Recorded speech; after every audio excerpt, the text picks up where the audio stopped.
3 জুলাই থেকে জিও এয়ারটেল সব রিচার্জ প্ল্যানের দাম বেড়ে গেছে। যেটা জিওর 209 টাকা রিচার্জ করলে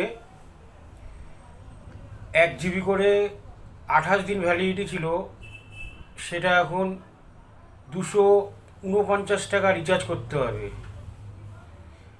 যেটা 239 টাকা রিচার্জ করতে হতো, সেটা এখন 299 টাকা রিচার্জ করতে হবে।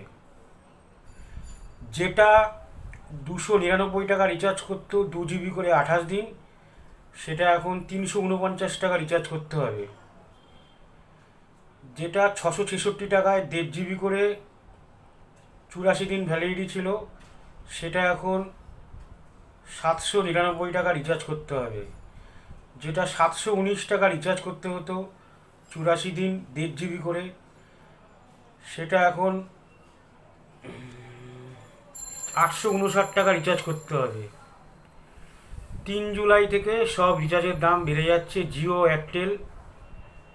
তার আগে কেউ রিচার্জ করলে আগের প্ল্যানে রিচার্জ করতে পারবেন।